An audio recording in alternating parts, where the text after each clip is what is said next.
Hello प्यारे बच्चों, welcome all of you on YouTube video of सरकार क्लासेस। बच्चों, आप सभी का तहे दिल से स्वागत है सरकार क्लासेस के यूट्यूब चैनल में।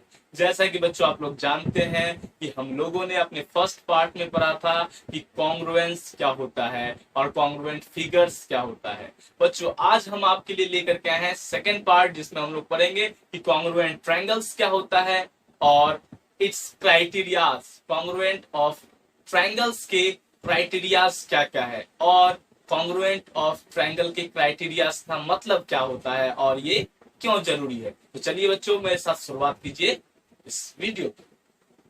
बेटा, सबसे पहले हम लोग जानेंगे कि कॉन्ग्रुएंट ट्रायंगल्स किसे कहते हैं। ठीक है बेटा, तो देखिए, टू ट्रायंगल्स आर कॉन्ग्रुएंट। बेटा, दो ट्रायंगल को हम लोग कॉन्ग्रुएंट कहते हैं if one exactly coincide other. यदि एक ट्रायंगल दूसरे को पूर्णतः ढक ले, एग्जैक्टली कोइंसाइड कर ले, एग्जैक्टली कवर कर ले, दो ट्रायंगल को बेटा हम लोग कॉन्ग्रुएंट कहते हैं यदि एक ट्रायंगल दूसरे को पूरा पूरी ढक ले। पूरा पूरी ढकने को क्या कहते हैं इंग्लिश में? एग्जैक्टली कोइंसाइड कर ले। तो क्लियर समझ में आ गया ना बेटा कि एक ट्रायंगल दूसरे को पूरा पूरी ढक लेगा। तो बेटा, जब एक ट्रायंगल दूसरे को पूरा पूरी ढक लेगा, एग्जैक्टली कोइंसाइड कर लेगा, तो इससे एक और बात सामने निकल करके आती है।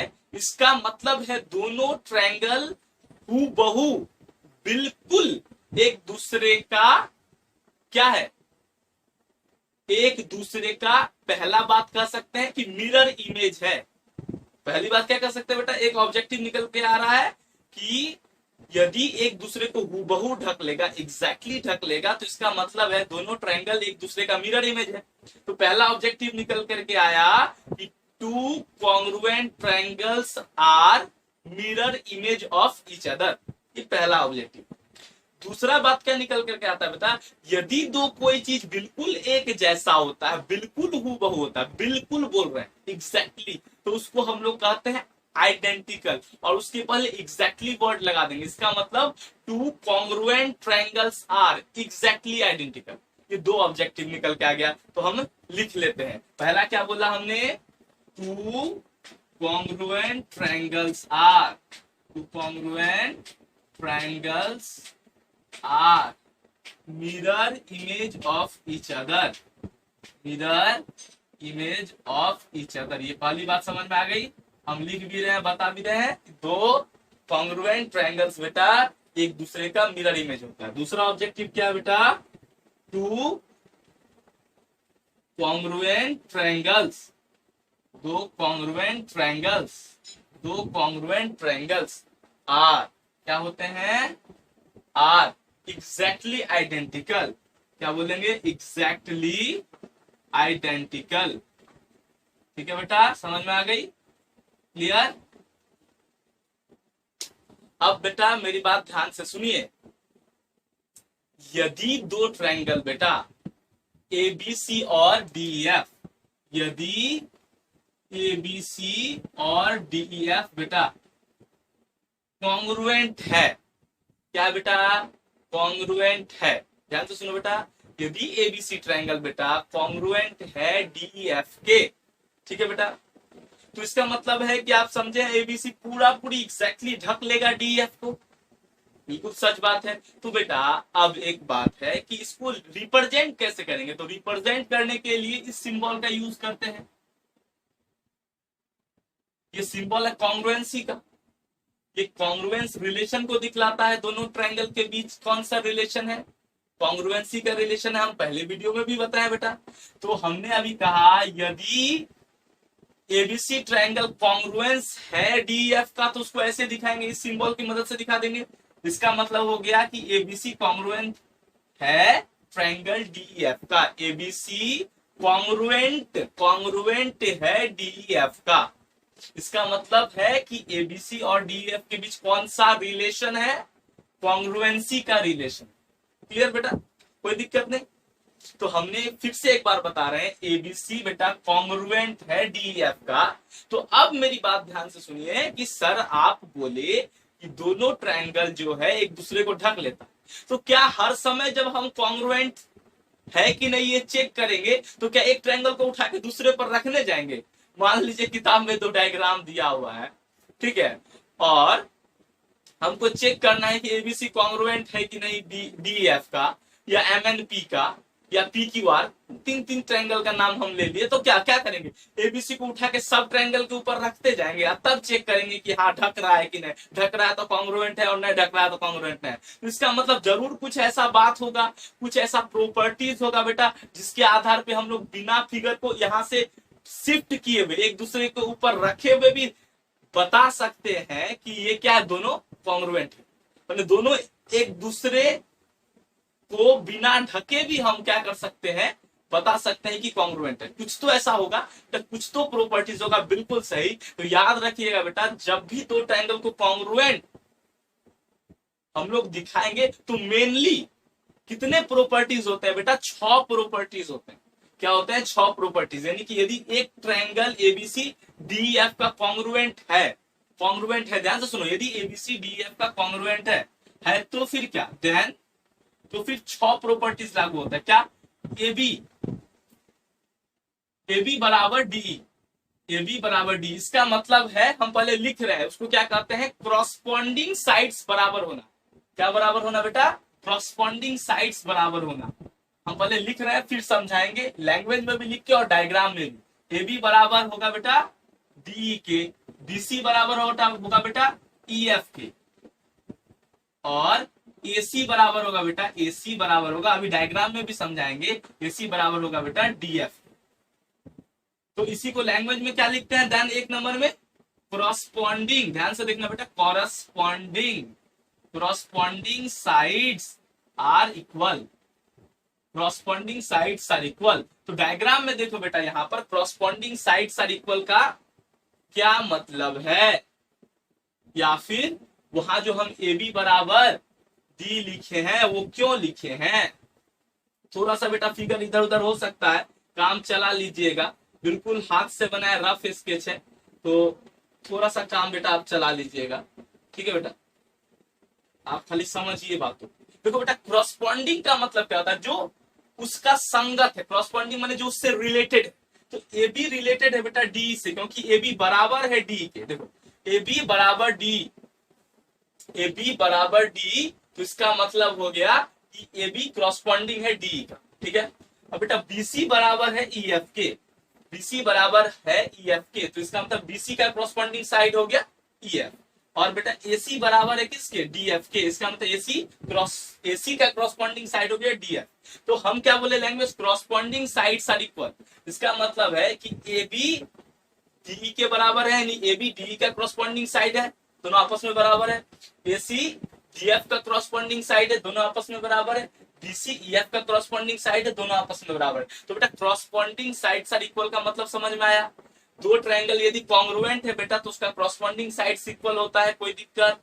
हम फिर से बोल रहे हैं, दो ट्रायंगल बेटा यदि कॉन्ग्रुएंट होता है तो क्रॉसपॉन्डिंग साइड्स इक्वल होता है, क्रॉसपॉन्डिंग साइड्स इक्वल होता है।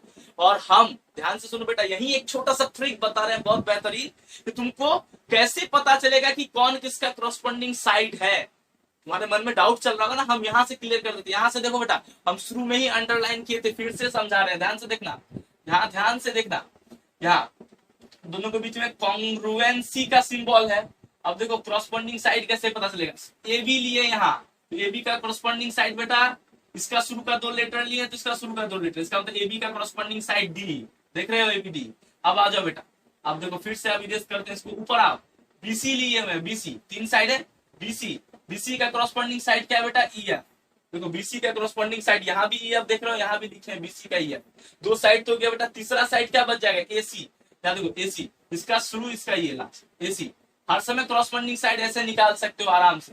एसी का क्रॉसपॉन्डिंग साइड बेटा क्या होगा, एसी का क्रॉसपॉन्डिंग साइड होगा डीएफ।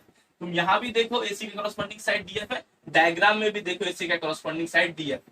तो बेटा समझ गए कि आपको क्रॉसपॉन्डिंग साइड्स पता चल गया, क्रॉसपॉन्डिंग साइड्स आपस में इक्वल होते हैं। पहला हो गया प्रॉपर्टीज, हम बोले 6 प्रॉपर्टीज है, तो 6 प्रॉपर्टीज में 6 प्रॉपर्टीज को 2 भागों में बांटा गया है।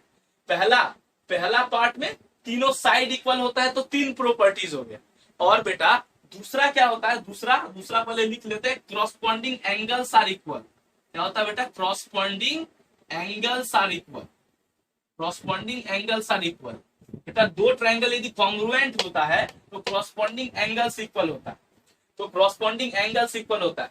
ध्यान से सुनना है, ये जो तीनों साइड बराबर है, ये लैंग्वेज में यहाँ लिखे हैं कॉरस्पॉन्डिंग साइड्स आर इक्वल, ठीक है। और हम अब यहाँ जो लिखे हैं कॉरस्पॉन्डिंग एंगल्स आर इक्वल, उसको हम लोग किसमें लिख करके दिखाएंगे, बाकायदा एंगल का यूज करके। तो बेटा कॉरस्पॉन्डिंग एंगल समझ लो बेटा, यहाँ देखो एंगल ए जो है किसके बराबर है बेटा, एंगल डी के। तो एंगल ए यदि एंगल डी के बराबर है तो ए डी का कॉरस्पॉन्डिंग एंगल हो गया, यानी एंगल ए बराबर एंगल डी, ये हो गया ठीक पहला। दूसरा हो गया बेटा एंगल बी जो है एंगल ई के बराबर है, तो यहाँ लिख देंगे angle B equals to angle E, ठीक है बेटा। एंगल सी जो है बेटा एंगल एफ के बराबर होगा, एंगल सी बराबर एंगल एफ। तो यहाँ जो देखे एंगल ए बराबर डी, एंगल बी बराबर ई, एंगल सी बराबर एफ, ये हो गया बेटा। और तीन प्रॉपर्टीज, तो क्या है ये क्या है, ये कॉरस्पॉन्डिंग एंगल्स बराबर होते हैं। अब सवाल है सर आपको कैसे पता चला इस डी के बराबर, सी एफ के बराबर है, बी के बराबर, तो फिर यहाँ आ जाओ बेटा, ए के सामने कौन है, इसका पहला लेटर ए है इस ट्रायंगल का, इसका पहला लेटर क्या है, डी, यानी ए का कॉरस्पॉन्डिंग एंगल डी है। फिर देखो बेटा दूसरा बी, इसका बी, इसका ई, इसका सेकंड लेटर है बी, इसका सेकंड लेटर है ई, तो इसका मतलब बी का कॉरस्पॉन्डिंग एंगल है ई। इसका थर्ड लेटर सी है, इसका थर्ड लेटर एफ है, इसका मतलब सी का कॉरस्पॉन्डिंग एंगल है एफ। तो क्या समझ में आया बेटा कि यदि एबीसी ट्रायंगल डीईएफ के कॉन्ग्रुएंट है तो भाषा में बोलेंगे तो क्या बोलेंगे, corresponding sides are equal, corresponding angles are equal होगा। यदि भाषा में ना लिख के बाकायदा हम लोग बताए कि कौन कौन कॉरस्पॉन्डिंग साइड बराबर है तो क्या बोलेंगे, एबी बराबर डी होगा, बीसी बराबर ईएफ होगा, एसी बराबर डीएफ होगा। और एंगल्स में क्या होगा, एंगल ए बराबर डी होगा, एंगल सी बराबर एफ होगा, एंगल बी बराबर एंगल ई होगा। तो बेटा क्या पता चला आपको कि ये 6 प्रॉपर्टीज, जिसको हम दो पार्ट में बांटे हैं, 3 साइड्स इक्वल किए हैं हम लोग और 3 एंगल्स इक्वल किए हैं। 6 प्रॉपर्टीज होते हैं कब, जब दो ट्रायंगल आपस में कॉन्ग्रुएंट होते हैं। तो मेरी बात ध्यान से सुन लेना एक बेटा, जब कॉन्ग्रुएंट हो तो 6 चीज बराबर होता है आपस में, 3 साइड्स बराबर होते हैं, 3 कॉरस्पॉन्डिंग एंगल्स बराबर होते हैं। तो इसका उल्टा भी तो हो सकता है, इसका उल्टा बिल्कुल होता है बेटा। तो ध्यान में रखिएगा मेरी बात को, यदि ये 6 चीज बराबर हो, क्या ये 6 चीज मतलब तीनों कॉरस्पॉन्डिंग साइड्स और तीनों एंगल्स बराबर हो किसी दो ट्रायंगल का, तो फिर वो दोनों ट्रायंगल आपस में कॉन्ग्रुएंट होगा, उसको हम लोग वाइस वर्सा कहते हैं। बात समझ में आई मेरी, फिर से बता रहा हूं मैं अब लिख करके, ठीक है। अभी जो कुछ देर पहले हम लोग पढ़े उसी का जस्ट वाइस वर्सा है, जस्ट उल्टा। क्या है, in triangle ABC and DEF, यदि ट्रायंगल एबीसी और डीईएफ में, यदि ट्रायंगल एबीसी और डीईएफ में, यदि ट्रायंगल एबीसी और डीईएफ में एबी बराबर है डी का, बीसी बराबर है ईएफ का, एसी बराबर है डीएफ का, एंगल ए बराबर है एंगल डी का, यहां भी देख रहे हैं, एंगल बी बराबर एंगल है ई का, एंगल सी बराबर एंगल एफ के है, तो फिर यदि ये 6 चीज है, तीनों साइड और तीनों एंगल्स किसी दो ट्रायंगल का आपस में बराबर है, इसका मतलब तीनों कॉरस्पॉन्डिंग साइड्स और तीनों क्या एंगल्स बराबर है, तो बेटा हम लोग क्या कह सकते हैं, triangle A B C congruent है ट्रायंगल डीईएफ। मतलब यदि क्या पर है, यदि ये दिया हुआ है तो ये 6 चीज होगा बराबर, ये दिया हुआ है, ये मतलब एबीसी कॉन्ग्रुएंट है यदि डीएफ का, तो ये 6 चीज बराबर होगा। यदि किसी दो ट्रायंगल में ये 6 चीज बराबर दिया हुआ, इसका मतलब ये दोनों ट्रायंगल कॉन्ग्रुएंट होगा। बात समझ में आई। तो मेरी बेटा एक बात और सुन लेना, एक बात और सुन लेना जो पीछे हम लिखने के लिए भूल गए थे। यदि बेटा एबीसी ये दिया हुआ है कि एबीसी कॉन्ग्रुएंट है डीएफ का, यदि एबीसी कॉन्ग्रुएंट है डीएफ का, तो ये 6 चीज आपस में बराबर होता है, तो फिर उसको क्या कहते हैं, उसको हम लोग सीपीसीटी कहते हैं बेटा। क्या कहते हैं, सीपीसीटी कहते हैं, याद रखना। यदि दोनों ट्रायंगल कॉन्ग्रुएंट दिया गया है तब क्या होगा, फिर से बता, तब होगा ये 6 चीज बराबर होगा, उसको हम लोग सीपीसीटी कहते हैं। सीपीसीटी मतलब corresponding parts of congruent triangles, CPCT मतलब corresponding parts of congruent triangles। ये जो है, ये सब जो देख रहे हो, ये corresponding parts ही ना है, कॉन्ग्रुएंट ट्रायंगल्स का ना, ये बात हम पीछे बताने के लिए बेटा भूल गए। तो अभी क्लियर हो गया आपको। देखिए बेटा, अब हम लोग पढ़ेंगे criteria for congruence of triangle. Criteria for congruence of triangle, congruence of triangles के लिए क्राइटेरिया। सबसे पहली बात होती है क्राइटेरिया क्या होती है और क्राइटेरिया की आवश्यकता क्यों पड़ी। तो बेटा मेरी बात ध्यान से सुनिए, किसी दो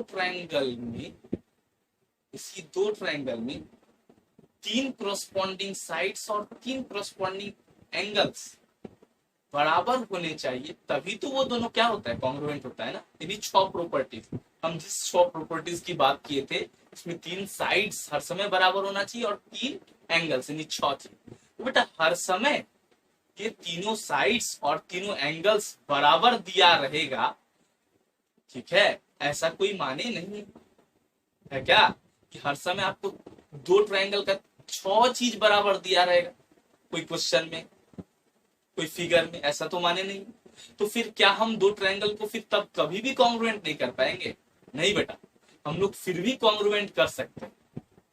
तो कैसे कर सकते हैं? तो क्राइटेरिया क्या होता है कि कम से कम गुणों के आधार पे, फिर से सुनना बेटा, कम से कम गुणों के आधार पे, यानी 6 के 6 गुण नहीं चाहिए, तो कम से कम कितने गुण बता देते हैं? 3 गुण। 6 प्रॉपर्टीज में से कोई 3 प्रॉपर्टीज कम से कम गुणों यानी कि 3 गुण के आधार पे जब हम किसी दो ट्रायंगल को क्या दिखा सकते हैं, कॉन्ग्रुएंट दिखा सकते हैं, उसी को क्राइटेरिया। कम से कम गुणों के आधार पर किसी भी दो ट्रायंगल को कॉन्ग्रुएंट दिखाने वाले, कम से कम गुणों के आधार पर दो ट्रायंगल को कॉन्ग्रुएंट दिखाने वाले